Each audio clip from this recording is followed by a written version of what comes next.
Hello everyone, I'm your host Nadia Holtz. Welcome to a quarterback prop picks heading into week 3. With us today to examine the betting value for these props is professional handicapper Matt Jordan, who by the way did really well in the quarterback specials for week 2. Congrats for winning on those picks. How are you feeling about those week's picks? I'm feeling equally confident. Okay, so keep them coming. So let's get right into it. Do you like the over or under for 240 and a half passing yards for Washington's Kirk Cousins or 1.5 touchdown passes?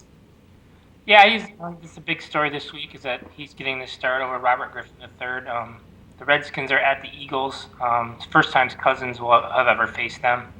The good thing about playing the Eagles is they don't really have a great defense. Their pass defense has been okay so far, but one of their games is against Jacksonville, so that doesn't even really count.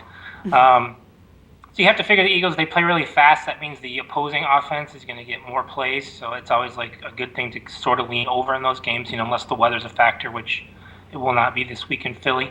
Chad Henne had over 250 yards passing and 2 touchdowns in the opener against the Eagles, so I see no reason why the Cousins, who's better than he is, has way better weapons, can't at least hit 250 and 2. So I would go over. That's 125 on the yards, and then over minus 150 on the touchdowns. Okay, sounds good. And what will Cousins' role be in week 1 of the 2015 regular season? Yeah, Bovada does it sometimes. They have some props that won't be resolved for a year, but makes it kind of interesting. You get to save your ticket and stuff like that. But I don't know. I mean, I think they'd love to trade him. If he has great value and he can earn a first-round pick, I think they would take that, no question. Because Robert Griffin III is still the franchise guy. He's still one of the most popular players in the NFL, and Dan Snyder has a little man crush on him. He's the owner, practically adopted him. So I don't think they're ready to give up on Griffin yet. There's 4 options: starting for the Redskins, backup for the Redskins, a starter for another team, or a backup for another team. I think a backup for any other team is that's the long shot, and that's not going to happen because if some team trades for him, he's going to start. But I think he'll be the backup for the Redskins again, and that's priced at plus 150. I think Griffin will get one more shot, but then if Griffin breaks down again next year, late this year, then I think he's done.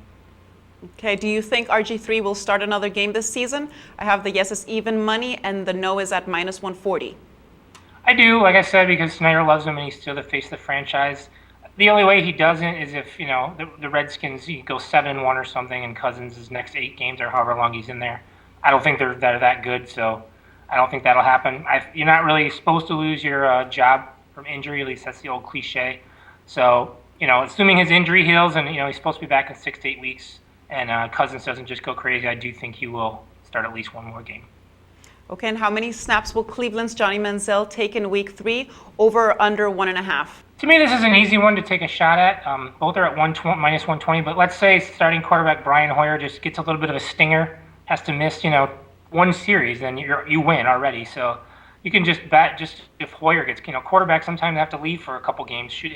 His equipment could break. He may have to come out for 2 snaps. So Manziel got 3 snaps last week, didn't do anything, but I think they might want to try him for a couple snaps even if Hoyer doesn't come out. So I would definitely lean over on this one.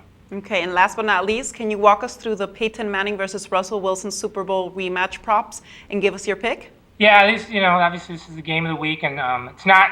Sometimes they'll do comparisons to the last time teams met. This isn't the case this week. It's just what happens this week, not what happened in the Super Bowl. In that game, Manning threw for 280 yards, a touchdown, and 2 picks, and Russell Wilson threw for 206 yards, 2 touchdowns, and no interceptions. Frankly, he was better than Manning. This week, Manning is minus 50.5 yards against Wilson, minus 200 to throw more touchdown passes than Wilson. Wilson's plus 60 on that.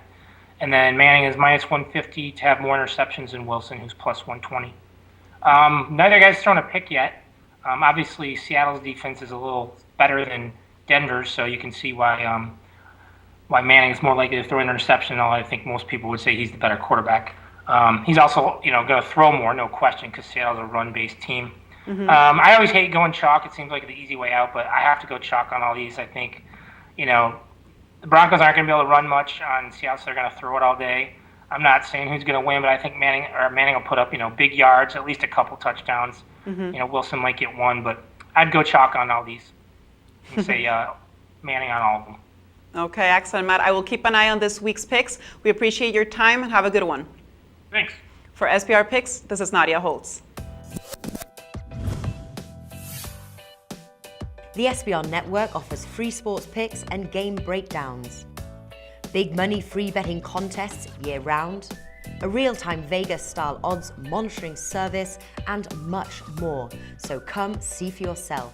To stay updated on SBR news and promotions, follow us on Twitter, Facebook, and Google+, and do be sure to subscribe to the Sportsbook Review YouTube channel to catch all our daily sports shows.